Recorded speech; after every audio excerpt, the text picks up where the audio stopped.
नमस्कार दोस्तों, R K physical education classes की यूट्यूब चैनल पर आप सभी का हार्दिक स्वागत। दोस्तों, प्रतिदिन के हिसाब से जो आज अपने एमसीक्यू सीरीज रहेगी वो नंबर 67 रहेगी। लेकिन चैनल पर पहली बार विजिट कर रहे हैं तो आरके फिजिकल एजुकेशन क्लासेस को आप सब्सक्राइब कर ले और बेल आइकन को प्रेस कर ले ताकि आने वाली क्लासों का नोटिफिकेशन आपको लगातार मिलता रहे। दोस्तों, अपन ने यहाँ पे मॉर्निंग सेशंस के अंदर है वो थ्योरी क्लास भी लगातार अपन लेने की कोशिश कर रहे हैं।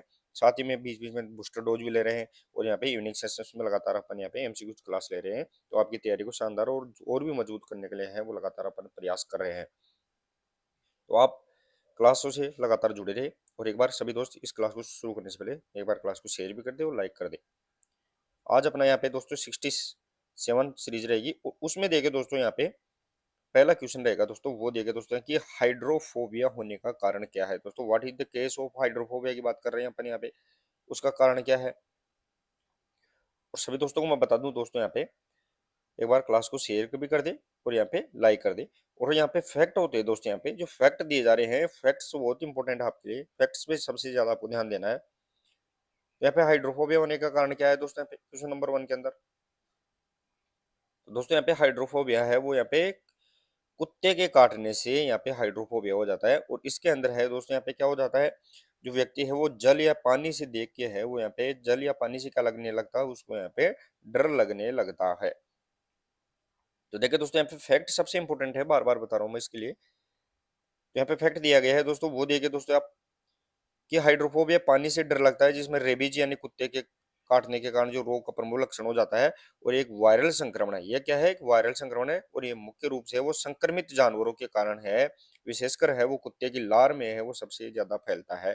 ये अपने को यहाँ पे याद रखना है। तो यहाँ पे हाइड्रोफोबिया है वो जल से होने वाला यहाँ पे रोग रहेगा। नेक्स्ट और आगे क्वेश्चन नंबर 2। क्वेश्चन नंबर 2 देखे दोस्तों यहाँ पे कि ऊंचाई मापने के यंत्र को कहा जाता है। ऊंचाई मापने के इंस्ट्रूमेंट ऑफ यहाँ पे मेजर हाइट की करने की बात कर रहे हैं अपन दोस्तों। यहाँ पे हाइट को मेजर करने के लिए जो इंस्ट्रूमेंट उपयोग किया जाता है उसका नाम बताना है अपने को यहाँ पे। वर्नियर कैलिपर्स, डायनमोमीटर, स्टेडियोमीटर या फिर गोनियोमीटर। तो दोस्तों, यहाँ पे जो डायनमोमीटर है ये मांसपेशियों की शक्ति से रिलेटेड। गोनियोमीटर यहाँ पे joints of range of motion की बात करते हैं। साथ ही में दोस्तों यहाँ पे question number 2 option number C correct answer. जो स्टेडियोमीटर है वो अपने को यहाँ पे हाइट मेजरमेंट करने के लिए यहाँ पे उपयोग किया जाने वाला इंस्ट्रूमेंट रहेगा। फैक्ट भी आप देख सकते हैं दोस्तों यहाँ पे। तो फैक्ट रहेगा दोस्तों अपना यहाँ पे कि स्टेडियोमीटर है वो ऊर्ध्वाधर, दोस्तों यहाँ पे वर्टिकल की बात कर रहे हैं अपन। ऊर्ध्वाधर मतलब यहाँ पे वर्टिकल स्केल की बात कर रहे हैं। इस स्केल यंत्र है जो चिकित्सा और खेल क्षेत्र में व्यक्ति की क्या करता है, खड़ी हाइट को यहाँ पे ऊंचाई को मापने का यहाँ पे उपयोग किया जाता है। यानी ओरिजेंटल की बात नहीं कर रहे हैं अपन, वर्टिकल हाइट यहाँ पे मापने वाला इंस्ट्रूमेंट है वो यहाँ पे स्टेडियोमीटर रहेगा। नेक्स्ट और आगे क्वेश्चन नंबर 3। क्वेश्चन नंबर 3 देगा दोस्तों। क्वेश्चन नंबर 3 रहेगा दोस्तों अपना है कि हृदय परिसंचरण दृढ़ता है वो मापने की परीक्षा कौन सी है। यानी कार्डियोवैस्कुलर एंडोरेंस है उसको मेजर करने के लिए अपन किस टेस्ट का उपयोग करते हैं वो अपने को यहाँ पे बताना है। 50 मीटर फर्राटा दौड़ होती है, शटल दौड़, 12 मिनट कूपर दौड़ या चालन चालन परीक्षा है, उपयुक्त में से कोई नहीं। तो दोस्तों यहाँ पर हृदय परिसंचरण की, दोस्तों यहाँ पे कार्डियोवैस्कुलर की बात कर रहे हैं अपन। हृदय और साथ ही के दोस्तों अंदर श्वसन तंत्र दोनों मिलकर है वो कार्डियो रेस्पिरेटरी सिस्टम बन जाते हैं। यानी हृदय और श्वसन तंत्र मिलकर अपन क्या बनाते हैं दोस्तों, यहाँ पे रक्त परिसंचरण या हृदय परिसंचरण तंत्र यहाँ पे कंप्लीट होता है। तो उसकी यहाँ पे मेजर करने के लिए question number 3 option number C correct answer रहेगा दोस्तों। यहाँ पे 12 मिनट कूपर दौड़ यानी 12 मिनट कूपर रन या फिर वॉक टेस्ट है वो इसके अंदर अपन उपयोग करते हैं। देखिए दोस्तों, यहाँ पे फैक्ट क्या दिया गया है। तो फैक्ट दिया गया है कि दोस्तों यहाँ पे कि जो 12 मिनट कूपर दौड़ या चाल परीक्षण एक क्षेत्रीय परीक्षण है। और ये क्या करता है कि 12 मिनट में तय की गई दूरी को एरोबिक क्षमता और हृदय रक्त वाहिका दृढ़ता का मापन करता है। यानी एरोबिक कैपेसिटी और साथ ही में जो कार्डियोवैस्कुलर सिस्टम है उसकी अनुमान यहाँ पे लगाता है। नेक्स्ट और आगे क्वेश्चन नंबर 4। क्वेश्चन नंबर 4 देखिए दोस्तों यहाँ पे कि स्पेग्मोमेनोमीटर का उपयोग मापने में किया जाता है। स्पेग्मोमेनोमीटर की बात कर रहे हैं दोस्तों अपन। इसका उपयोग किसको मेजर करने के लिए अपन कर सकते हैं, haemoglobin, blood cholesterol, blood pressure या ब्लड वॉल्यूम। तो दोस्तों स्पेग्मोमेनोमीटर है ये इंस्ट्रूमेंट है दोस्तों यहाँ पे। ये किसको मेजर करता है, तो अपने यहाँ पे ब्लड प्रेशर यहाँ पे बीपी होती है उसको यहाँ पे मेजर करता है। और अपनी जो बीपी होती है वो यहाँ पे 120 बटा यहाँ पे 80 mmHg यहाँ पे रहती है। उसको यहाँ पे सिस्टोल डायस्टोल को ब्लड प्रेशर को है यहाँ पे मेजर करने के लिए स्पिगमोमीटर का उपयोग किया जाता है। क्वेश्चन नंबर 4 ऑप्शन नंबर यहाँ पे सी करेक्ट आंसर यहाँ पे रहेगा। देखिए दोस्तों यहाँ पे तो फैक्ट दिया गया है कि स्पिगमोमेनोमीटर है वो यहाँ पे रक्तचाप जिसे अपन सिस्टोल एंड डायस्टोल के नाम से जानते हैं उसको मापने का यहाँ पे क्या करता है चिकित्सीय यंत्र है, इंस्ट्रूमेंट यहाँ पे रहने वाला है। नेक्स्ट और आगे क्वेश्चन नंबर 5। क्वेश्चन नंबर 5 देखिए दोस्तों, कौन सी धमनी रक्त को हृदय की ओर ले जाती है? दोस्तों यहाँ पे धमनी की बात कर रहे हैं अपन। कौन सी धमनी है, आर्टरी है जो ब्लड को है वो हृदय की ओर यहाँ पे ले जाती है, वो अपने यहाँ पे बताना है। दोस्तों ये अपने क्या होते हैं दोस्तों यहाँ पे, ये अपना हार्ट है मान लो, ये अपना हार्ट होता है, ये हार्ट और इस हार्ट से यहाँ पे नीचे की तरफ है वो लंग्स होते हैं, अपने दोनों फेफड़े लगे हुए होते हैं। तो इन फेफड़ों में आती है कौन सी यहाँ पे धमनी आती है, फिर यहाँ से रक्त को लेके वापस से है वो फुफ्फुसी धमनी है वो शुद्ध रक्त को लेके वापस से क्या कहाँ जाती है, शुद्ध रक्त को तो वो दाएं यहाँ पे आलिंद में लेके जाती है। तो क्वेश्चन नंबर यहाँ पे 5 ऑप्शन नंबर यहाँ पे रहेगा दोस्तों, यहाँ पे वो सी करेक्ट आंसर पल्मोनरी धमनी यानी पल्मोनरी आर्टरी है वो यहाँ पे हृदय की तरफ ध्यान रखना है दोस्तों, हृदय की ओर ले जाती है और ये एकमात्र धमनी है जो अशुद्ध रक्त यहाँ पे डीऑक्सीजनेटेड रक्त यहाँ पे ब्लड लेके चलती है। फैक्ट भी देख सकते हैं दोस्तों आप। तो फैक्ट दिया गया है कि जो पल्मोनरी धमनी एकमात्र धमनी है जो हृदय के दाहिने वेंट्रिकल, दोस्तों यहाँ पे दाहिने वेंट्रिकल की बात कर रहे हैं, जो दाया नीले है आलिंद है और यहाँ से ऑक्सीजन रहित रक्त को फेफड़ों की ओर ले जाती है। जो दाया अपना नीले है, दाया नीले से क्या करती है दोस्तों यहाँ पे जो जो अशुद्ध रक्त है उसको यहाँ पे फेफड़ों में लेके जाती है, ये अपने यहाँ पे याद रखना और ये एकमात्र धमनी रहेगी जो अशुद्ध रक्त लेके यहाँ पे चलती है। नेक्स्ट और आगे क्वेश्चन नंबर 6। क्वेश्चन नंबर 6 रहेगा दोस्तों अपना कि जो परिपक्वता के आने तक कौन सी अंतःस्रावी ग्रंथि है जो या तो गायब हो जाती है या फिर बहुत छोटी हो जाती है, वो अपने यहाँ पे बताना है। कौन सी यहाँ पे ग्लैंड है जो मेच्योरिटी आने तक है वो यहाँ पे या तो गायब हो जाएगी या फिर यहाँ पे छोटी हो जाएगी। तो यहाँ पे गोनेड्स, पिट्यूटरी, थाइमस या थायराइड। पिट्यूटरी है वो दोस्तों यहाँ पे सबसे छोटी ग्रंथि है। गोनेड्स यहाँ पे कौन सी ग्रंथि होती है, तो ये लैंगिक ग्रंथियां होती है। थायराइड ग्रंथि है वो गले के अंदर पाई जाती है यहाँ पे। तो यहाँ पे थाइमस ग्रंथि है वो चेस्ट के आसपास पाई जाती है दोस्तों यहाँ पे। और क्वेश्चन नंबर यहाँ पे 6 ऑप्शन नंबर यहाँ पे सी इज करेक्ट आंसर रहेगा। थाइमस ग्रंथि है वो उम्र के हिसाब से यहाँ पे घटती जाती है और यहाँ पे इम्यून सिस्टम है, इस इम्यून सिस्टम को यहाँ पे कंट्रोल करके रखती है। तो जैसे जैसे उम्र बढ़ेगी तो बीमारी की संभावना यहाँ पे ज्यादा हो जाती है।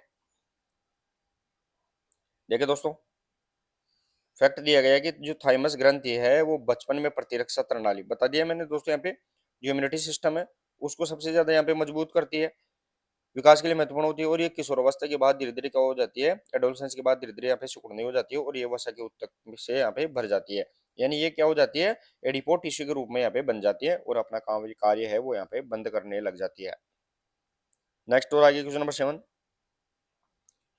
क्वेश्चन नंबर 7 देखे दोस्तों कि एक हृदय चक्र में वेंट्रिकल सिस्टोल और वेंट्रिकल डायस्टोल का क्या अनुपात होता है, वो अपने को यहाँ पे बताना है दोस्तों। यहाँ पे एक हृदय चक्कर की बात कर रहे हैं अपन, उसमें वेंट्रिकल सिस्टोल और वेंट्रिकल डायस्टोल का क्या अनुपात रहेगा, वो अपने को यहाँ पे बताना है दोस्तों।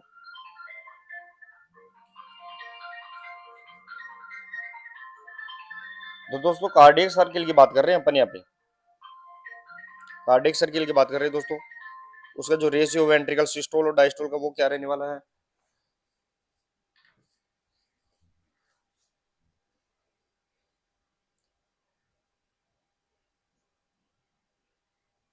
तो चलिए दोस्तों यहाँ पे क्वेश्चन नंबर 7 की बात कर रहे हैं अपन और question number 7 option number C correct answer रहेगा दोस्तों। यहाँ पे जो सिस्टोल और डायस्टोल वेंट्रिकल की बात कर रहे हैं दोस्तों, यहाँ पे जो अपन नीले की बात कर रहे हैं उसमें जो यहाँ पे सिस्टोल और डायस्टोल की बात कर रहे हैं वो अपन देखे दोस्तों यहाँ पे। तो यहाँ पे 3 सेकंड और 5 सेकंड टोटल है वो, यहाँ पे कार्डियक सर्किल कितना रहेगा तो 0.8 सेकंड यहाँ पे टोटल होता है। तो यहाँ पे question number 7 option number C correct answer यहाँ पे रहेगा। देखिए दोस्तों आप देख सकते हैं इजीली आपको समझ में आ जाएगा। तो यहाँ पे सामान्य आराम की अवस्था में की बात कर रहे हैं अपन, नॉर्मल अवस्था की बात कर रहे हैं अपन यहाँ पे। तो एक हृदय चक्र है वो लगभग 8 सेकंड के यहाँ पे चलता है, कार्डियक सर्किल है उसमें से जो वेंट्रिकल सिस्टोल है और जो डायस्टोल है वो विश्राम में कम समय यहाँ पे होता है और दोनों ही यहाँ पे 8 सेकंड तक यहाँ पे रहते हैं। नेक्स्ट और आगे क्वेश्चन नंबर 8 देखिए दोस्तों। क्वेश्चन नंबर 8, इनमें कौन सी एक अदिश राशि है? अदिश राशि की बात करें दोस्तों, यहाँ पे सर्कुलर क्वांटिटी है वो अपने यहाँ पे बता रहा है। यहाँ पे इनमें से कौन सी एक अदिश राशि है? भार, वजन, वेग, गुरुत्वाकर्षण यानी मास, वेट, वेलोसिटी या ग्रेविटी। क्वेश्चन नंबर 8 के अंदर बताना है। Question number 8 option number A correct answer. दोस्तों यहाँ पे कि जो भार है वो यहाँ पे एक अदिश यहाँ पे राशि रहेगी। साथ ही में वजन, वेग, गुरुत्वाकर्षण यहाँ पे सदिश राशियों से संबंधित यहाँ पे रहते हैं। अब देख सकते हैं दोस्तों यहाँ पे कि अदिश राशियों में केवल परिणाम होता है। इनमें क्या होता है? केवल परिणाम होता है। जैसे भार है वो केवल परिणाम है, जबकि जो सदिश राशियां होती है दोस्तों यहाँ पे उसमें परिणाम और दिशा दोनों यहाँ पे होती है। दोनों समझने में आसानी रहेगी दोस्तों। अदिश राशियां होती है उसकी केवल परिणाम होता है, लेकिन जो सदिश राशियां होती है इसमें परिणाम भी होता है और दिशा भी दोनों होती है। जैसे वजन, वेग और गुरुत्वाकर्षण है वो क्या है? ये सदिश राशियां यहाँ पे रहती है। नेक्स्ट और आगे क्वेश्चन नंबर 9। क्वेश्चन नंबर 9 देखे दोस्तों यहाँ पे कि जो प्राचीन ओलंपिक में विजेता को क्या पुरस्कार दिया जाता था? प्राचीन ओलंपिक की बात कर रहे हैं दोस्तों। यहाँ पे एंशिएंट ओलंपिक होते हैं, इन एंशिएंट ओलंपिक के अंदर है वो विजेताओं को क्या दिया जाता था? प्राचीन ओलंपिक 776 बीसा ईसा पूर्व यहाँ पे आयोजित शुरू हुए थे। तो सोने के सिक्के, टोपी, जैतून के पत्तों का मुकुट या पदक। तो क्वेश्चन नंबर 9 इजी रहेगा दोस्तों यहाँ पे, और option number C correct answer रहेगा कि यहाँ पे जो जैतून के पत्ते होते हैं, क्राउन ऑफ ओलिव लीव्स होते हैं, उनको यहाँ पे पहनाया जाता था। फैक्ट देख सकते हैं दोस्तों आप। तो फैक्ट दिया गया है कि जो प्राचीन ओलंपिक में जो विजेताओं को जो जंगली जैतून था उन पेड़ की शाखाओं से और उनकी पत्तियों से बना मुकुट, जिसे अपन कोटिनोस के नाम से जानते हैं, उसको सर्वोच्च सम्मान के रूप में दिया जाता था। तो ये अपने यहाँ पे याद रखना है दोस्तों। यहाँ पे कोटिनोस है, जैतून के पत्तों से बना मुकुट होता था, उसे अपन कोटिनोस के नाम से जानते थे। नेक्स्ट और आगे क्वेश्चन नंबर 10। क्वेश्चन नंबर 10 रहेगा दोस्तों अपना कि वह संस्था जो ओलंपिक खेलों में भारतीय दलों की हिस्सेदारी का निर्धारण करती है वो कौन सी संस्था है? दोस्तों ओलंपिक चलता है, इस ओलंपिक की अपन बात करें तो उसके अंदर जो भारतीय जो यहाँ पे टीम जाती है, प्लेयर्स जाते हैं, उनमें है वो दोस्तों यहाँ पे उनको रिप्रेजेंट करने का कार्य कौन करती है? संस्था है। तो यहाँ पे जो भारत की तरफ से जो दल जाता है ओलंपिक के अंदर वो किसके नीचे यहाँ पे प्रतिनिधित्व करता है? तो यहाँ पे इंडियन ओलंपिक एसोसिएशन के नीचे करता है, जिसकी स्थापना 1927 के अंदर। और इसके जो वर्तमान प्रेसिडेंट है वो यहाँ पे पीटी उषा यहाँ पे रहने वाली है। तो ऑप्शन नंबर यहाँ पे IOA C option is correct answer यहाँ पे रहने वाला है।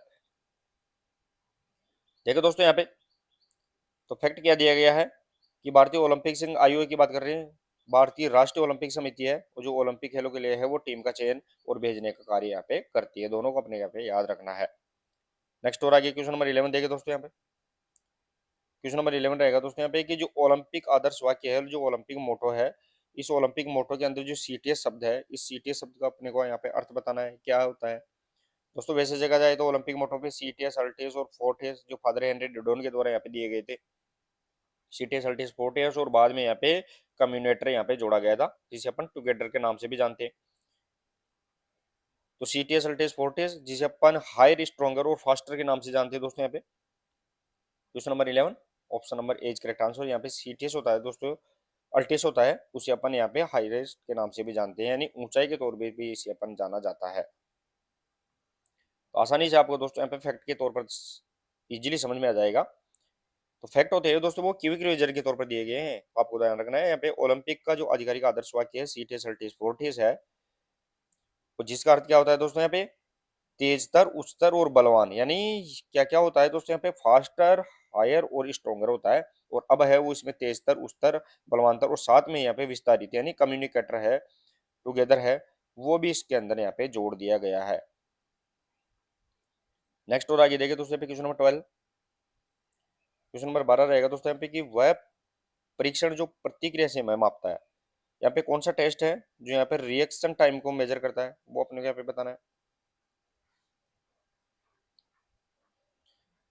कौन सा यहाँ पे समय है जो रिएक्शन टाइम को मेजर करता है दोस्तों? यहाँ पे खड़े होकर, यानी स्टैंडिंग लॉन्ग जंप है, शटल रन है, स्टिक ड्रॉप टेस्ट है, बेस स्टिक टेस्ट है, कौन सा यहाँ पे रहेगा? तो दोस्तों यहाँ पे प्रतिक्रिया, रिएक्शन, यानी तुरंत ही एक्शन के बाद में तुरंत रिएक्शन होता है, क्रिया के बाद में प्रतिक्रिया होती है, यह टेस्ट करने का कार्य question number 12 option number C correct answer. Drop stick test है, उसको यहाँ पे मापने के लिए यहाँ पे यूज किया जाता है। देखिए दोस्तों यहाँ पे तो ड्रॉप स्टिक टेस्ट रहेगा दोस्तों यहाँ पे। ये ड्रॉप स्टिक टेस्ट जिसे अपन रूलर ड्रॉप टेस्ट के नाम से भी जानते हैं, ये दृष्टि प्रतिक्रिया समय मापने के लिए है, वो सरल और सामान्य तरीका है जिसमें स्टिक को गिराकर ये देखा जाता है कि इसे कितनी जल्दी पकड़ा जाता है। यानी ऊपर से तुरंत ही अपन क्या करते हैं, स्टिक को पटकते हैं, गिराते हैं नीचे और तुरंत ही खिलाड़ी इसको कितनी जल्दी यहाँ पे कैच करने की कोशिश करता है, ये इसका प्रतिक्रिया समय है वो मापा जाता है यहाँ पे। ये अपने को यहाँ पे याद रखना है। नेक्स्ट और आगे क्वेश्चन नंबर 13 देखे दोस्तों। मानव शरीर का सामान्य तापमान कितना होता है? दोस्तों यहाँ पे मानव शरीर की बात कर रहे हैं अपन। Normal body temperature of human की बात करें तो वो कितना रहेगा दोस्तों यहाँ पे? तो फ़ारेनहाइट के अंदर दिया गया है दोस्तों यहाँ पे। वैसे देखा जाए तो 37 डिग्री है वो यहाँ पे मानव का सामान्य टेम्परेचर देखा जाए तो 37 डिग्री सेल्सियस रहेगा। साथ ही में दोस्तों यहाँ पे 310 है वो केल्विन के अंदर रहेगा। और यहाँ पे जो फ़ारेनहाइट के अंदर पूछा गया है तो 98.6 डिग्री फ़ारेनहाइट यहाँ पे रहने वाला है। क्वेश्चन नंबर यहाँ पे 13, option number A correct answer यहाँ पे रहेगा। तो तीनों में अपने को यहाँ पे याद रखना है दोस्तों, यहाँ पे तीनों मेजरमेंट है वो तीनों की कैटेगरी का याद रखना है। अब देखिए दोस्तों यहाँ पे कि जो पारंपरिक रूप से जो स्वीकृत औसत सामान्य मुंह से मापा जाता है, अपन मुंह से मुंह के अंदर है वो टेम्परेचर है वो मापते हैं। जो डॉक्टर होता है वो मुंह के अंदर है वो यहाँ पे टेम्परेचर नलिका को देके अपन मापते हैं। और साथ ही में जो है वो यहाँ पे देखे दोस्तों, यहाँ पे जो 98.6 डिग्री या 37 डिग्री है सेल्सियस वो यहाँ पे फ़ारेनहाइट तापमान होता है। हालांकि अध्ययनों के मुताबिक यहाँ पे पता चला है कि थोड़ा कम यानी 97.5 से 98 डिग्री फ़ारेनहाइट तक भी अपन किसको यूज कर सकते हैं, ये भी अपने को यहाँ पे याद रखना है। नेक्स्ट और आगे क्वेश्चन नंबर 14। क्वेश्चन नंबर 14 देखे दोस्तों हैं कि जो शब्द डबल फॉल्ट संबंधित किससे है? दोस्तों बहुत बार अपन इस शब्द को यूज किया है। डबल फॉल्ट की बात कर रहे हैं अपन। Table tennis, cricket, tennis, badminton. Double fault किससे रिलेटेड रहेगा यहाँ पे? तो क्वेश्चन नंबर यहाँ पे 14 option number C correct answer. Tennis से रिलेटेड यानी लॉन टेनिस है, टेनिस से रिलेटेड है, शब्द है वो डबल फॉल्ट यहाँ पे रिलेटेड रहेगा। अब क्या दिया गया है दोस्तों यहाँ पे फैक्ट में? तो फैक्ट में देख सकते हो दोस्तों आप कि लॉन टेनिस में डबल फॉल्ट तब होता है जब एक खिलाड़ी है 2 बार सर्विस करने में क्या हो जाता है, कानूनी सर्विस देने में वो असफल हो जाता है, तो इसी पर हम इसी से अंक खो देता है। यानी 2 बार लगातार सर्विस कर रहा है, दोनों बार ही है वो यहाँ पे गलत सर्विस देता है, तो उसे अपन शब्द डबल फॉल्ट के यूज के नाम से जानते हैं। नेक्स्ट और आगे क्वेश्चन नंबर 15 देखे दोस्तों। क्वेश्चन नंबर 15 रहेगा कि किस चीज की कमी से रतौंधी रोग की बीमारी होती है? दोस्तों यहाँ पे रतौंधी की बात कर रहे हैं जिसे अपन नाइट ब्लाइंडनेस के नाम से जानते हैं, वो अपने को यहाँ पे बताना है।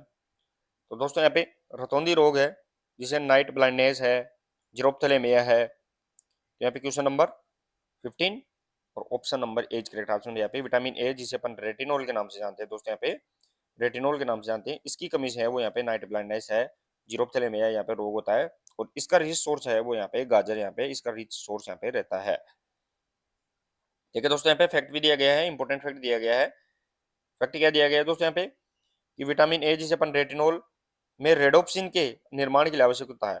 यानी जो विटामिन ए है वो रेटिना में क्या होता है, रेडोप्सिन। रेटिना जो आंख में पाया जाता है दोस्तों, जो अपनी आंख होती है इस आंख के अंदर है वो रेटिना के अंदर क्या पाया जाता है, तो रेडोप्सिन पाया जाता है, ये अपने को यहाँ पे ध्यान रखना है। तो रेडोप्सिन के लिए निर्माण के लिए आवश्यक है और ये जो मंद प्रकाश दृष्टि के लिए जरूरी है। अपन यहाँ पे नॉर्मल यहाँ पे लाइट के अंदर देखते हैं तो मंद प्रकाश दृष्टि के लिए जरूरी है और इसकी कमी से है वो यहाँ पे रतौंधी रोग यहाँ पे हो जाता है। तो इंपॉर्टेंट यहाँ पे फैक्ट जितने भी क्वेश्चन दिए गए सभी में फैक्ट इंपॉर्टेंट यहाँ पे रहने वाले हैं। नेक्स्ट और आगे क्वेश्चन नंबर 16 देखे दोस्तों। क्वेश्चन नंबर 16 रहेगा दोस्तों यहाँ पे कि हार्वर्ड स्टेप टेस्ट एक परीक्षण है जो मापता है, वो अपने को यहाँ पे बताना है। हार्वर्ड स्टेप टेस्ट की बात कर रहे हैं दोस्तों अपन। एक टेस्ट है वो किसका मेजर करता है, लेग स्ट्रेंथ को, cardiovascular fitness, agility, speed of movement. Harvard step test की बात कर रहे हैं दोस्तों यहाँ पे और क्वेश्चन नंबर यहाँ पे 16 ऑप्शन नंबर यहाँ पे बीच करेक्ट आंसर। कार्डियोवैस्कुलर फिटनेस होती है उसको यहाँ पे हार्वर्ड स्टेप टेस्ट के द्वारा मेजर किया जाता है। अब इसमें क्या किया जाता है दोस्तों यहाँ पे हार्वर्ड स्टेप टेस्ट के अंदर? तो हार्वर्ड स्टेप टेस्ट के अंदर देखिए दोस्तों यहाँ पे तो एक सब मैक्सिमल एरोबिक परीक्षण है, सब मैक्सिमल एरोबिक परीक्षण है जो बेंच पर चढ़ते उतरने के बाद है वो हृदय की गति को क्या करता है, रिकवरी माप कर है वो कार्डियोवैस्कुलर फिटनेस का मूल्यांकन किया जाता है। यानी बेंच के ऊपर है वो चढ़ने उतरने के बाद है वो उसको क्या करते हैं, हृदय की गति को अपन मापते हैं और उसकी रिकवरी कितनी जल्दी हो पा रही है उसके द्वारा अपन कार्डियोवैस्कुलर सिस्टम को मेजर करते हैं। नेक्स्ट और आगे क्वेश्चन नंबर 17। 17 है दोस्तों यहाँ पे कि किस क्रिया में लैक्टिक एसिड तंत्र कार्यरत होता है? यानी कौन सी यहाँ पे एक्टिविटी है जिसमें लैक्टिक एसिड यहाँ पे वो यहाँ पे लागू हो जाता है, कार्य करना स्टार्ट कर देता है। लैक्टिक एसिड से क्या आ जाती है दोस्तों यहाँ पे कि जो खिलाड़ी है उसके अंदर यहाँ पे थकान आ जाती है, फटीग आ जाती है। और लैक्टिक एसिड है वो एनएरोबिक यहाँ पे एक्टिविटी के अंदर ज्यादा आता है। एनएरोबिक एक्टिविटी देखे दोस्तों जिसमें ग्लाइकोलाइसिस है वो यहाँ पे खत्म होने लग जाता है। ऊर्जा का सोर्स है वो ग्लाइकोलाइसिस होता है और वो यहाँ पे खत्म होने की कगार पे रहता है। तो यहाँ पे 100 मीटर से ध्यान रखना है 400 मीटर यानी शॉर्ट डिस्टेंस जो रनिंग होती है उसके अंदर है वो यहाँ पे लैक्टिक एसिड यहाँ पे जल्दी यहाँ पे बनना स्टार्ट हो जाता है। तो क्वेश्चन नंबर यहाँ पे फैक्ट देखे दोस्तों यहाँ पे, तो फैक्ट दिया गया है कि जो लैक्टिक एसिड है दोस्तों यहाँ पे दुग्धाम्ल है वो एनएरोबिक ग्लाइकोलाइसिस है। उस ऊर्जा तंत्र की उच्चतम तीव्रता वाली यानी छोटी अवधि की जो क्रियाएं होती है उनके अंदर है वो सबसे ज्यादा होता जाता है। जो 10 सेकंड से लेकर 2 मिनट तक की जो क्रियाएं की जाती है, जैसे 400 मीटर से 100 मीटर से यहाँ पे 400 मीटर की दौड़ होती है, उनमें ऊर्जा का सोर्स यहाँ पे ग्लाइकोलाइसिस बनने स्टार्ट हो जाता है। नेक्स्ट और आगे क्वेश्चन नंबर 18। क्वेश्चन नंबर 18 देखिए दोस्तों, कोशिकाओं के समूह को क्या कहते हैं वो अपने को यहाँ पे बताना है। कोशिकाओं के समूह के क्या कहते हैं? ग्रुप ऑफ सेल्स से। तो दोस्तों व्यक्ति की संरचनात्मक और क्रियात्मक इकाई देखें तो वो कोशिका सेल होती है। और सेल है वो यहाँ पे सेल बहुत सी सेल मिलके है वो टिश्यू बन जाते हैं, टिश्यू बनते हैं। टिश्यू से बहुत से टिश्यू मिलकर है वो ऑर्गन बन जाते हैं। और बहुत से ऑर्गन मिलके हैं वो यहाँ पे सिस्टम बन जाता है। और सिस्टम मिलके है वो यहाँ पे टोटल ह्यूमन बॉडी यहाँ पे बन जाती है। तो इस प्रकार है वो शरीर का निर्माण होता है। कोशिका, उत्तक, अंग और तंत्र और फिर अपना यहाँ पे क्या बन जाता है, बॉडी का निर्माण यहाँ पे होता है। तो question number 18 option number B correct answer यहाँ पे रहेगा, उत्तक यहाँ पे बन जाते हैं। तो देख सकते हैं दोस्तों यहाँ पे फैक्ट क्या दिया गया है। तो फैक्ट दिया गया है कि जीव विज्ञान यानी बायोलॉजी के अंदर है जो उत्तक समान कोशिकाओं के समूह को अपन उत्तक कहते हैं। जो विशिष्ट कार्यों को करने के लिए क्या करते हैं, एक साथ कार्य करते हैं। जैसे यहाँ पे मांसपेशी उत्तक हो गया, तंत्रिका उत्तक है, उपकला उत्तक है, मांसपेशी उत्तक है। तो ये सभी यहाँ पे टिश्यू जो यहाँ पे मांसपेशी कोशिकाओं से मिलकर बने होते हैं। नेक्स्ट आगे क्वेश्चन नंबर 19। तत्परता के द्वारा हम कार्य सीख लेते हैं। तत्परता के द्वारा अपन कौन सा कार्य सीख लेते हैं वो अपने को यहाँ पे बताना है। तत्परता के द्वारा है वो अपन किस प्रकार कार्य सीख लेते हैं, शीघ्र सीख लेते हैं, धीरे सीखते हैं, अधूरा या पूरा, यानी स्लोली, क्विकली या फिर इनकम्प्लीटली या फिर कंप्लीटली। तो यहाँ पे थोर्नडाइक के द्वारा यहाँ पे सीखने के नियम दिए गए थे दोस्तों, उनमें जो अभ्यास का नियम, प्रभाव का नियम, तत्परता का नियम। तो तत्परता से अपन अगर कोई कार्य सीख लेते हैं तो वो यहाँ पे कैसे सीखेंगे, question number 19 option number B correct answer. यहाँ पे क्विकली तुरंत ही अपन यहाँ पे कार्य को आसानी से सीख लेते हैं, यानी कार्य के प्रति अपन क्या है, तत्पर है, अपना मन या लगाव यहाँ पे तुरंत यहाँ पे रहता है। फैक्ट भी देख सकते हैं दोस्तों आप। तो यहाँ पे थॉर्नडाइक के द्वारा जो तत्परता का नियम के अनुसार देखिए अपन बात करें तो जब एक शिक्षार्थी है वो शारीरिक और मानसिक रूप से कार्य करता है तो उसके लिए तैयार होता है, तब वो अधिगम है वो प्रभावी और शीघ्र यहाँ पे तुरंत है वो सीख जाता है। ये अपने को यहाँ पे याद रखना है। नेक्स्ट और आगे क्वेश्चन नंबर 20। क्वेश्चन नंबर 20 देखिए दोस्तों, थॉर्नडाइक मनोवैज्ञानिक थे। थॉर्नडाइक है वो मनोवैज्ञानिक कौन से देश के थे वो अपने को यहाँ पे बताना है। ब्रिटेन, अमेरिका, भारत या रूस। इजी रहेगा दोस्तों यहाँ पे क्वेश्चन। क्वेश्चन नंबर यहाँ पे 20 option number B correct answer रहेगा दोस्तों। यहाँ पे थॉर्नडाइक है वो यहाँ पे अमेरिका यानी यूएसए से रिलेटेड यहाँ पे साइकोलॉजिस्ट यहाँ पे रहने वाले हैं। फैक्ट भी देख सकते हैं दोस्तों आप। फैक्ट देख सकते हैं दोस्तों कि एडवर्ड ली थॉर्नडाइक एक क्या थे, अमेरिकी शैक्षिक मनोवैज्ञानिक वैज्ञानिक थे। जो क्या करते थे दोस्तों यहाँ पे अधिगम सिद्धांतों जैसे प्रभाव का नियम है और जानवरों में पर पहले और बॉक्सर के प्रयोग के द्वारा है वो यहाँ पे क्या करते थे, अपने प्रयोगों को अंजाम यहाँ पे देते थे। नेक्स्ट और आगे क्वेश्चन नंबर 21। क्वेश्चन नंबर 21 देखे दोस्तों यहाँ पे, अधिगम का मुख्य चालक कहलाता है, यानी मेन ड्राइव है मोटिव का है, लर्निंग का है, वो यहाँ पे क्या कहलाएगा वो अपने को यहाँ पे बताना है। लर्निंग का मेन ड्राइव है, अधिगम है वो किस प्रकार सबसे ज्यादा प्रभावी हो सकता है, आसानी से सीखा जा सकता है, उसके लिए अपन क्या करते हैं, मोटिवेशन देते हैं, टीचिंग मेथड बताते हैं, टेक्स्ट बुक देते हैं, ये पीयर यानी सहपाठी होते हैं। तो लर्निंग के लिए सबसे ज्यादा ड्राइव है, चालक है वो यहाँ पे मोटिवेशन सबसे इंपॉर्टेंट रहता है। और उसमें भी देखा जाए तो यहाँ पे जो आंतरिक अभिप्रेरणा, इंटरनल मोटिवेशन होती है वो सबसे ज्यादा यहाँ पे कार्य करती है। फैक्ट भी देख सकते हैं दोस्तों यहाँ पे। तो अभिप्रेरणा वह आंतरिक या बाहरी शक्ति है, दो प्रकार की होती है, अपने को सबको पता है दोस्तों यहाँ पे, आंतरिक और बाह्य।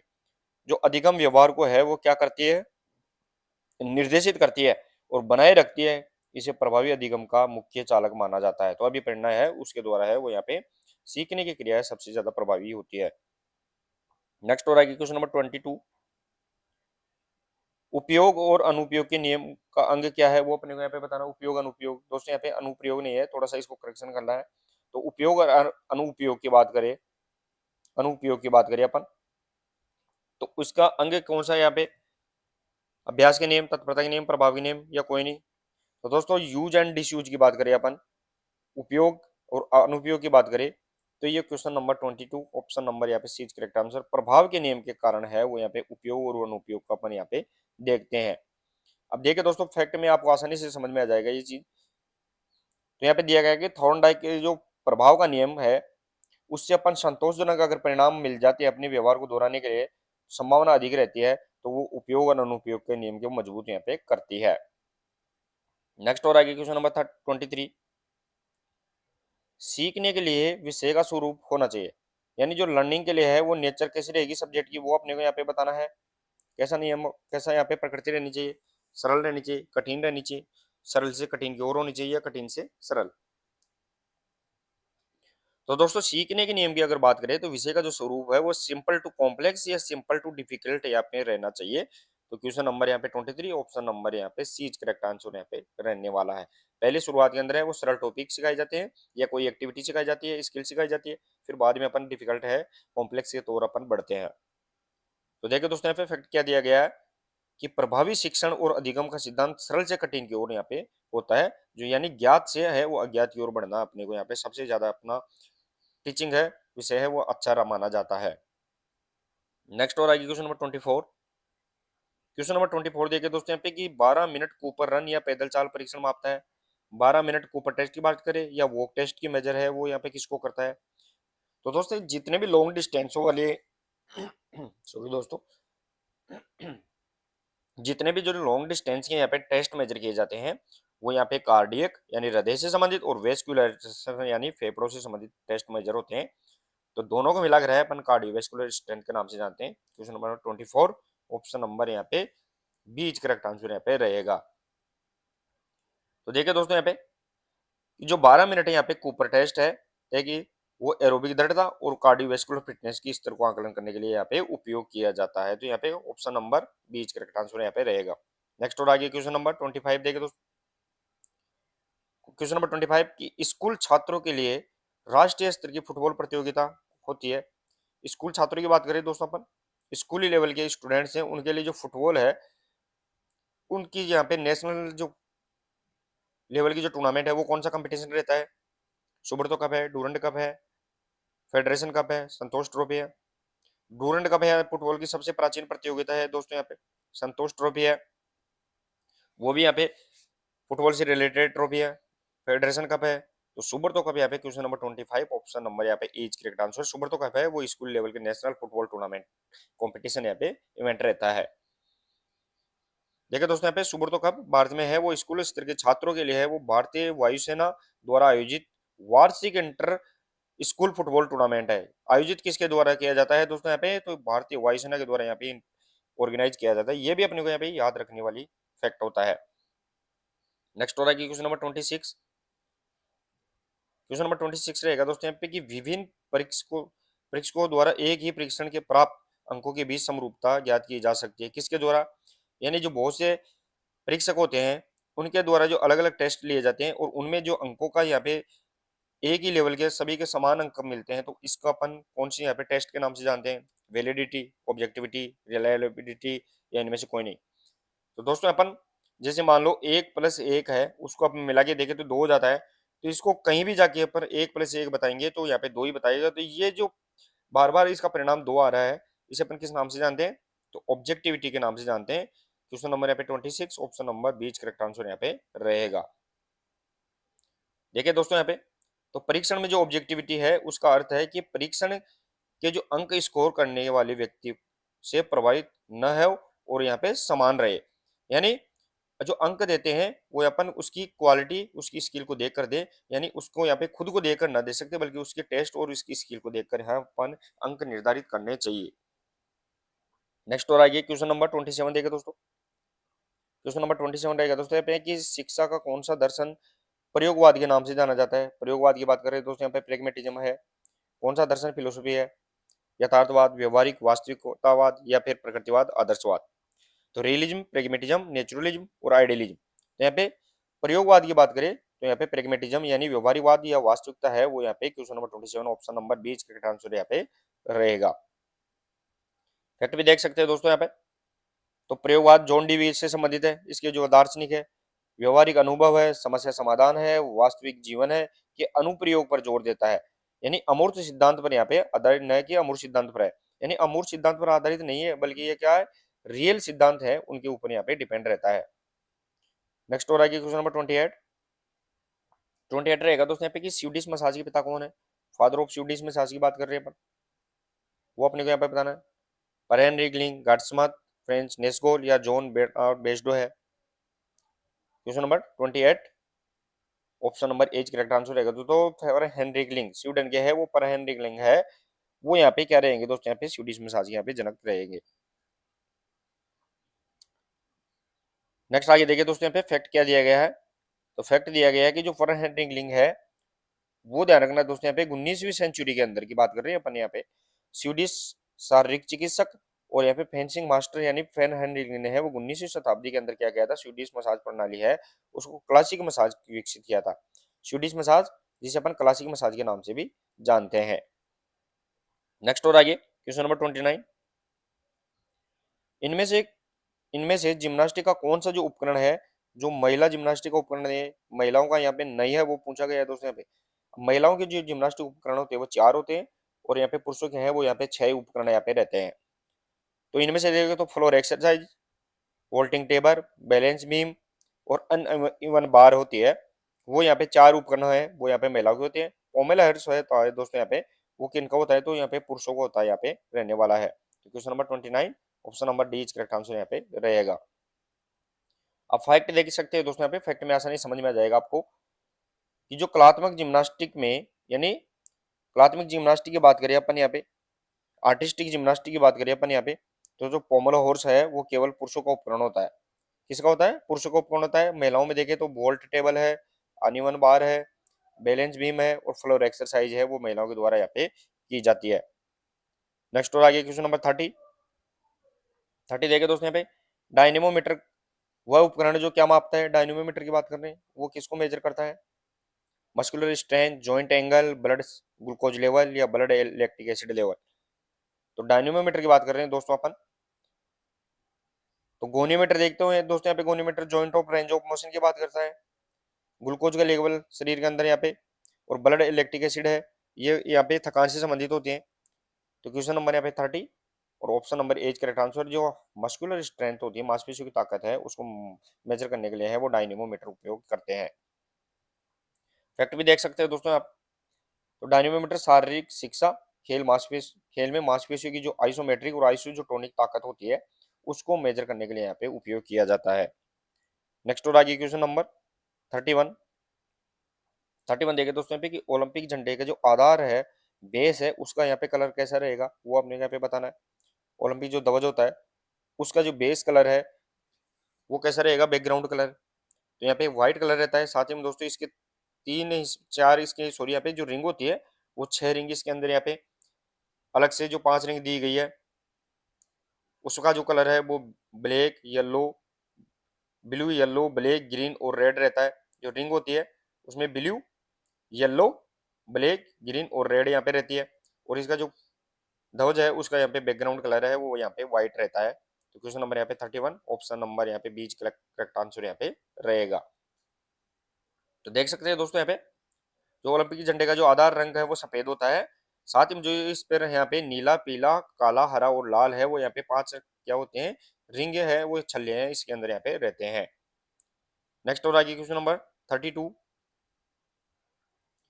त्वरण के नियम को क्या कहा जाता है। दोस्तों यहाँ पे त्वरण नियम की पूछा है। न्यूटन ने जो गति के 3 नियम देते हैं दोस्तों, यहाँ पे न्यूटन ने जो गति के कितने नियम देते हैं दोस्तों, यहाँ पे 3 नियम, जिसे अपन फर्स्ट नियम के नाम से है लॉ ऑफ इनर्शिया, जड़त्व का नियम।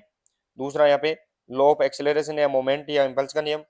और तीसरा law of action and reaction यानी प्रतिक्रिया का नियम। यहाँ पे 3 नियम न्यूटन के द्वारा यहाँ पे गति के दिए गए थे।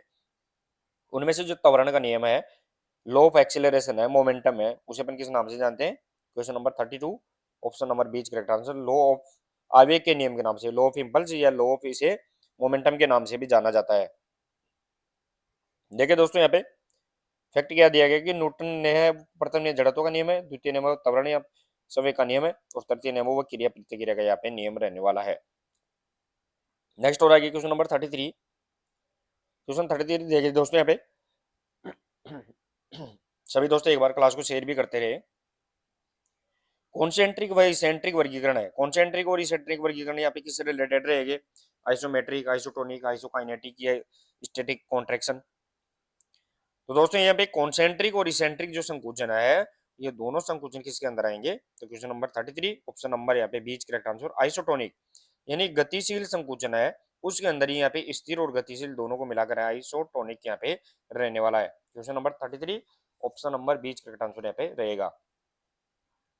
फैक्ट देखे दोस्तों यहाँ पे, तो आइसोटोनिक जो मांसपेशी संकुचन है उस मांसपेशी की लंबाई बदलती है, उसमें है वो यहाँ पे कॉन्सेंट्रिक संकुचन के दौरान छोटी होती है और इसेंट्रिक संकुचन के दौरान है वो यहाँ पे लंबी होती है। तो दोनों ही है यहाँ पे आइसोटोनिक से रिलेटेड यहाँ पे रहने वाले हैं।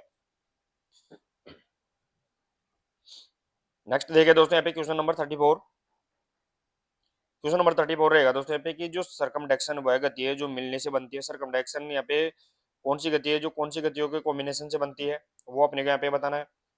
फ्लेक्शन, एक्सटेंशन, एबडक्शन, एडक्शन या ए बी दोनों या सभी गतियां। सॉरी दोस्तों यहाँ पे थोड़ी सी गले में प्रॉब्लम है, फिर भी अपन लगातार क्लास लेने की पूरी कोशिश कर रहे हैं। तो दोस्तों यहाँ पे सरकमडेंसेशन जिसे अपन 360 डिग्री मूवमेंट के नाम से जानते हैं, तो इसके अंदर यहाँ पे फ्लेक्शन भी आता है, एक्सटेंशन आता है, एडक्शन, एबडक्शन। तो यहाँ पे ऑप्शन नंबर ए और बी दोनों यहाँ पे सही रहेगा। साथ ही में देखा जाए तो ऑप्शन डी भी यहाँ पे सभी गतियां यानी ऑप्शन सी एंड डी यहाँ पे थोड़ा सा करेक्शन करना है, इसके अंदर है वो यहाँ पे सी और डी दोनों यहाँ पे रहने वाले हैं। अब देखिए दोस्तों इसके अंदर सरकमडेक्शन अंग की जो गति होती है वो वर्ताकार यानी शंकुआकार गति है, जिसमें फ्लेक्शन, एक्सटेंशन, एडक्शन, एबडक्शन और जैसे कंधे ऊपर बुझा के घूम रहा है यानी जो शोल्डर रोटेशन होता है वो 360 होता है, इसी अकॉर्डिंग यहाँ पे गति होती है। नेक्स्ट और आगे क्वेश्चन नंबर 35। 35 देखिए दोस्तों, क्वेश्चन नंबर 35 रहेगा यहाँ पे कि मौलाना अब्दुल कलाम आजाद ट्रॉफी दी जाती है जिसे अपन माका ट्रॉफी के नाम से जानते हैं, ये किसको दी जाती है वो अपने यहाँ पे बताना। माका ट्रॉफी, और माका ट्रॉफी की जो शुरुआत हुई थी 1956-57 के अंदर हुई थी, जिसमें 25 लाख रुपए यहाँ पे इनामी राशि दी जाती है और ये किसी खिलाड़ी को नहीं दी जाती है बल्कि यानी question number 35 option number D correct answer खेलों में सर्वश्रेष्ठ प्रदर्शन करने वाली यूनिवर्सिटी होती है, विश्वविद्यालय को यहाँ पे प्रति वर्ष दी जाने वाली ट्रॉफी यहाँ पे रहती है। ठीक है दोस्तों, यहाँ पे तो फैक्ट क्या दिया गया है कि जो माका ट्रॉफी है मौलाना अबुल कलाम आजाद ट्रॉफी 1956-57 में स्टार्ट हुई थी। ट्रॉफी भारत सरकार के द्वारा अखिल भारतीय अंतर विश्वविद्यालय स्तर पर जो सर्वश्रेष्ठ प्रदर्शन करने वाली विश्वविद्यालय होती है उसको वार्षिक रूप से दी जाने वाली रोलिंग ट्रॉफी होती है। ये रोलिंग ट्रॉफी होती है दोस्तों, यहाँ पे प्रतिवर्ष यहाँ पे चेंज होने वाली ट्रॉफी है, ये अपने को यहाँ पे याद रखना है। नेक्स्ट और आगे क्वेश्चन नंबर 36। क्वेश्चन नंबर 36 रहेगा कि अष्टांग योग के प्रथम 4 अंगों का सही क्रम कौन सा है वो अपने को यहाँ पे बताना। जो अष्टांग योग है उनके जो शुरुआती जो 4 स्टेप है, फर्स्ट 4 लिम्स है, उनके कौन कौन से रहेंगे? यम नियम आसन प्राणायाम, नियम आसन प्राणायाम, आसन प्राणायाम यम नियम। तो अगर देखा जाए तो अष्टांग योग में जो महर्षि पतंजलि के द्वारा दिया गया था उसके 8 चरण होते हैं, यम, नियम, आसन, प्राणायाम, प्रत्याहार, धारणा, ध्यान, समाधि। ये 8 यहाँ पे लिम्स होते हैं, उनमें शुरुआत के जो 4 है वो यहाँ पे यम, नियम, आसन और प्राणायाम यहाँ पे रहने वाले हैं। ऑप्शन नंबर 36 का यहाँ पे एज करेक्ट आंसर यहाँ पे रहेगा। यहाँ पे टोटल है महर्षि पतंजलि के योग सूत्र के अनुसार अष्टांग योग के प्रथम 4 वो यम, नियम, आसन, प्राणायाम यहाँ पे रहेंगे। नेक्स्ट और आगे क्वेश्चन नंबर 37। क्वेश्चन नंबर 37 देखे दोस्तों, इनमें से कौन साई की एक स्पोर्ट्स स्कीम है? साई की स्पोर्ट्स स्कीम है वो अपने को यहाँ पे बताना है दोस्तों। यहाँ पे अब साई की स्थापना, स्पोर्ट्स अथॉरिटी ऑफ इंडिया की स्थापना कब हुई थी दोस्तों? यहाँ पे 25 जनवरी 1984 1984 के अंदर यहाँ पे हुई थी। उसकी यहाँ पे एक टैलेंट स्पोर्ट्स कौन सी स्पोर्ट्स स्कीम है? तो क्वेश्चन नंबर यहाँ पे 37 के अंदर बताना है। Question number 37 option number B correct answer रहेगा दोस्तों। यहाँ पे नेशनल स्पोर्ट्स टैलेंट कॉन्टेस्ट है वो यहाँ पे साई की स्पोर्ट्स स्कीम यहाँ पे रहने वाली है, जिसे अपन NSTC के नाम से भी जानते हैं दोस्तों यहाँ पे। तो ये साई की क्या है? नेशनल स्पोर्ट्स टैलेंट कॉन्टेस्ट, जिसे अपन NSTC के नाम से भी जानते हैं। ये क्या है दोस्तों? यहाँ पे 8 से 14 वर्ष की स्कूली बच्चों की खेल प्रतिभाओं की पहचान और पोषण पोषण है उसके लिए यहाँ पे यूज की जाने वाली साई की स्पोर्ट्स स्कीम यहाँ पे रहेगी। नेक्स्ट और आगे क्वेश्चन नंबर 38। क्वेश्चन नंबर 38 देखिए दोस्तों कि इसमें इनमें से कौन अंतर्राष्ट्रीय फुटबॉल की यहाँ पे नियंत्रण करने वाली आधिकारिक संस्था कौन सी है? फुटबॉल को कंट्रोल करने वाली संस्था कौन सी रहेगी दोस्तों यहाँ पे? तो वर्ल्ड लेवल पे देखा जाए, इंटरनेशनल लेवल पे देखा जाए तो फुटबॉल की जो संस्था रहेगी, जिसे अपन किस नाम से जानते हैं, question number 38 option number B correct answer रहेगा दोस्तों। इसे फीफा के नाम से जानते हैं, फेडरेशन इंटरनेशनल फुटबॉल एसोसिएशन है। और यहाँ पे फीफा है, यहाँ पे वो वॉलीबॉल से संबंधित है, ये भी अपने को यहाँ पे याद रखना है। अब देख सकते हैं दोस्तों यहाँ पे, तो federation international D volleyball association है, सॉरी फुटबॉल एसोसिएशन है, वो यहाँ पे फुटबॉल यानी सॉकर की विश्व स्तरीय नियंत्रण संस्था यहाँ पे रहती है, जिसे अपन फीफा के नाम से जानते हैं। नेक्स्ट और आगे क्वेश्चन नंबर 39, फिना अंतरराष्ट्रीय एसोसिएशन है, फिना है वो किसके इंटरनेशनल एसोसिएशन है, वो अपने को यहाँ पे बताना है। चेस, स्विमिंग, बिलियर्ड्स या पोलो, फिना की बात कर रहे हैं दोस्तों अपन। क्वेश्चन नंबर यहाँ पे 39 के अंदर बताना है, option number B correct answer रहेगा दोस्तों। यहाँ पे स्विमिंग यानी एक्वेटिस होती है, एक्वेटिस के नाम से जानते हैं, अभी तो इसका मॉडर्न यहाँ पे एक्वेटिस को निकाला गया है, जो पानी और जल क्रीड़ाओं से संबंधित होती है। तो देखो दोस्तों यहाँ पे फिना है वो यहाँ पे स्विमिंग से संबंधित रहेगी। फिना अब है वो यहाँ पे वर्ल्ड एक्वेटिक्स के नाम से जानी जाती है, ये भी अपने को यहाँ पे ध्यान रखना है। जो फिना है उसे अपन अब प्रेजेंट के अंदर है वर्ल्ड एक्वेटिक्स के नाम से जानते हैं। और इसके अंदर क्या क्या होता है दोस्तों, यहाँ पे तो जलीय खेल होते हैं, जैसे स्विमिंग हो गया, डाइविंग, वाटर पोलो, तो ये सब कार्य करने का कार्य है वो वर्ल्ड एक्वेटिक्स फिना के द्वारा किया जाता है। नेक्स्ट और आगे क्वेश्चन नंबर 40, इनकस और स्टेपीज अस्थियां कहाँ पाई जाती है, वो अपने को यहाँ पे बताना है। इनकस और साथ ही में स्टेपीज अस्थि है, बोन है, वो कहाँ पाई जाती है? तो दोस्तों ये अपना कान का पोर्शन है, ये अपना कान वाला भाग होता है दोस्तों, यहाँ पे आगे की तरफ ये अपना कान हो गया। तो कान के अंदर है वो यहाँ पे तीन हड्डियां, मेलियस, इनकस और स्टेपीज पाई जाती है। और स्टेपीज और हड्डी होती है वो शरीर की सबसे छोटी हड्डी यहाँ पे होती है। तो दोनों ये हड्डियां है कहाँ पाई जाएगी, तो है इनसाइड द ईयर यानी कान के अंदर यहाँ पे रहती है। देख सकते हैं दोस्तों यहाँ पे फैक्ट, तो यहाँ पे इनकस जिसे अपन नियाई के नाम से जानते हैं और स्टेपस जिसे अपन रकाब के नाम से जानते हैं, कान के मध्य भाग में यानी मिडिल ईयर के अंदर यहाँ पे तीन छोटी अस्थियां होती है। दो अस्थि जो ध्वनि कंपनों का झिल्ली और आंतरिक कान तक पहुंचाने में मदद करती है, ये हड्डियां क्या करती है, तो यहाँ पे कान तक यहाँ पे जो आवाज है उसको पहुंचाने का कार्य भी करती है। नेक्स्ट और आगे क्वेश्चन नंबर 41,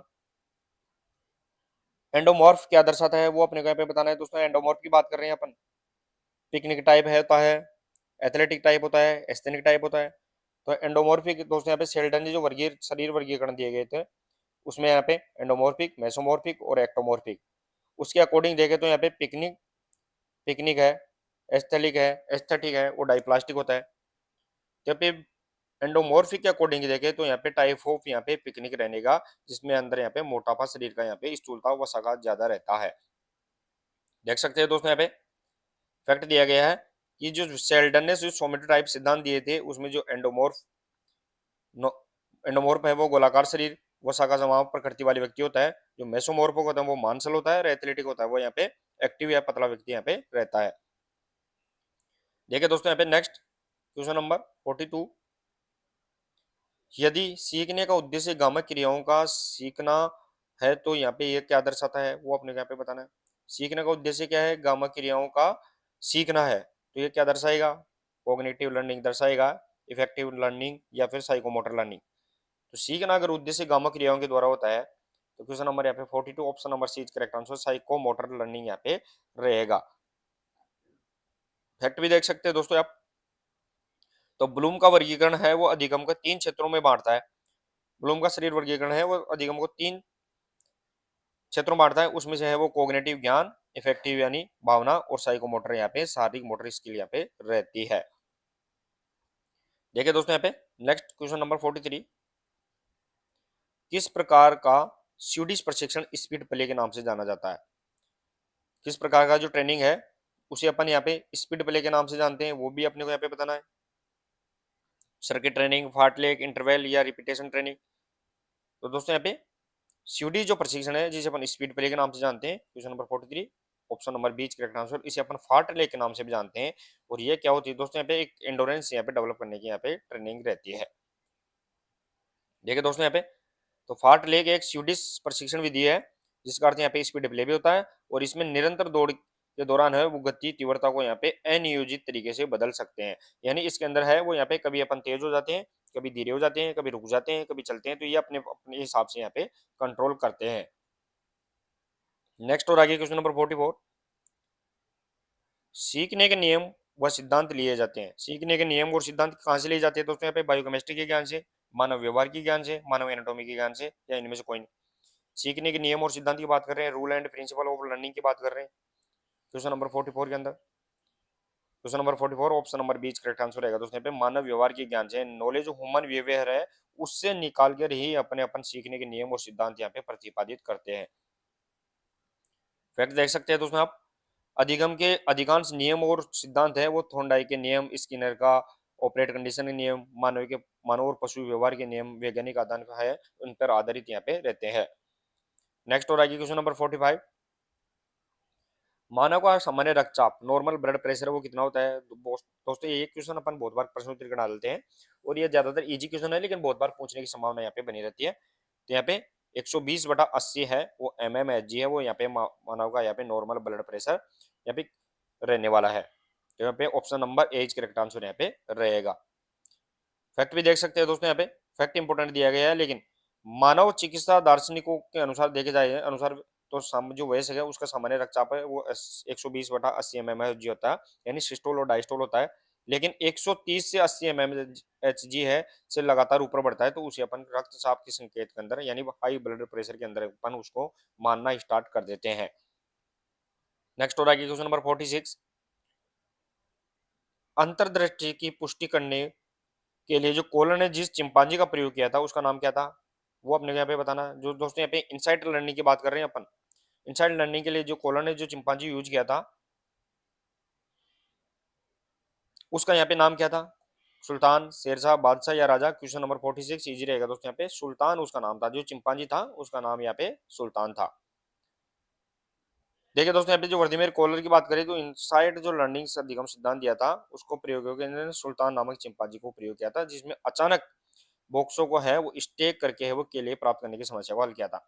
यानी इसके अंदर क्या किया था उसने, बॉक्सों के ऊपर बॉक्स रखे हुआ ऊपर जो केले लटक रहे थे उनको यहाँ पे प्राप्त करने का प्रयास किया था।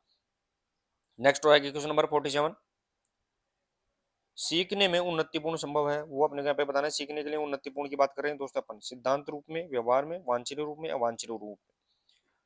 सीखने में उन्नतिपूर्ण संभव कहाँ रहेगा? Question number 47 option number B correct answer. व्यवहार से है वो सीखने में उन्नति को अपन देख सकते हैं, और ये दो प्रकार की होती है यहाँ पे, डिस्क्राइबल और यहाँ पे अनडिस्क्राइबल, यानी वांछनीय और वांछनीय जिसे अपन सकारात्मक और नकारात्मक के नाम से भी जानते हैं। तो अधिगम का आमतौर पर व्यवहार से अपेक्षाकृत यहाँ पे स्थायी परिवर्तन होता है, और परिभाषा के तौर पर देखें तो वांछनीय यानी सकारात्मक और अवांछनीय यानी नकारात्मक दोनों प्रकार का यहाँ पे लर्निंग यहाँ पे हो रहता है। नेक्स्ट और आगे क्वेश्चन नंबर 48, अधिगम का स्थानांतरण सर्वाधिक होता है दोस्तों। यहाँ पे अधिगम का जो सबसे ज्यादा यहाँ पे ट्रांसफॉर्मेशन है, ट्रांसफर है, वो कैसे रहेगा? समान परिस्थितियों में, असमान परिस्थितियों में, या दोनों में, या किसी में नहीं? तो देखा था तो दोस्तों यहाँ पे जो लर्निंग ऑफ ट्रांसफॉर्मर है वो सबसे ज्यादा समान परिस्थितियों में, यानी पुरानी जो अपना ज्ञान है वो नई परिस्थिति के अकॉर्डिंग कार्य करे तो सबसे ज्यादा है वो सीखने में समानता मिलती है, फायदा मिलता है। तो क्वेश्चन नंबर यहाँ पे 48 option number A correct answer यहाँ पे रहेगा। फैक्ट भी देख सकते हैं दोस्तों आप, फैक्ट दिया गया है कि अधिगम का जो सकारात्मक स्थानांतरण है तब प्रभावी होता है जब नई अधिगम परिस्थिति पिछली अधिगम परिस्थिति के समान यहाँ पे रहती है। नेक्स्ट और आगे क्वेश्चन नंबर 49, सीखने की आयु मानी जाती है दोस्तों। यहाँ पे लर्निंग एज है वो यहाँ पे कितनी रह सकती है वो अपने यहाँ पे बताना है, अकॉर्डिंग टू अपन फिजिकल एजुकेशन की बात कर रहे हैं अपन दोस्तों। यहाँ पे क्वेश्चन नंबर यहाँ पे 49 option number D correct answer. यहाँ पे 8 से 20 वर्ष तक यहाँ पे जो सीखने की एज होती है वो सबसे पीक अवस्था के अंदर यहाँ पे मानी जाती है। हालांकि सीखना है वो यहाँ पे जिंदगी भर चलता है, पूरे जीवन भर यहाँ अपन सीखते हैं, लेकिन यहाँ पे शारीरिक शिक्षा और मोटर स्किल की बात करें तो 8 से 20 वर्ष या फिर 18 से 20 वर्ष की आयु तक है वो यहाँ पे कोई भी कौशल है, स्किल है, उसको अत्यधिक उपयुक्त मानी जाती है सीखने के लिए। वैसे अगर सीखना है वो यहाँ पे जीवन भर लाइफ टाइम यहाँ पे चलता है। नेक्स्ट और आगे क्वेश्चन नंबर 50, क्वेश्चन नंबर 50 देखे तो उसने पे क्रिया प्रसूत अनुबंधन के प्रवर्तक कौन थे, ये अपने को यहाँ पे बताना है। द ऑपरेंट कंडीशन थ्योरी की बात कर रहे हैं दोस्तों अपन, ऑपरेंट कंडीशन थ्योरी है उसके यहाँ पे जनक कौन रहेंगे? Pavlov, Skinner, Watson, Woodworth. Question number यहाँ पे 50 option number B correct answer रहेगा दोस्तों। यहाँ पे क्रिया प्रसूत जो अनुबंधन है वो यहाँ पे स्किनर के द्वारा यहाँ पे दिया गया था। फैक्ट भी देख सकते हो दोस्तों आप, तो फैक्ट देखे दोस्तों यहाँ पे बी एप स्किनर के ऑपरेटिंग कंडीशन सिद्धांत है उसको विकसित करने के लिए यहाँ पे पुरस्कार और दंड है, उसके माध्यम से अधिगम व्याख्या यहाँ पे सबसे ज्यादा की गई थी। तो चलिए दोस्तों, आज की प्रश्नोत्तरी में ये 50 एमसीक्यूज अपन ने यहाँ पे शामिल किए थे। और क्लास कैसी लगी वो भी जरूर बताइए, और क्लास अगर अच्छी लगी तो क्लास को शेयर और लाइक जरूर करें, और लास्ट में आप हाइप भी कर सकते हैं। तो मिलते हैं दोस्तों नेक्स्ट क्लास के साथ, तब तक के लिए धन्यवाद, थैंक यू सो मच।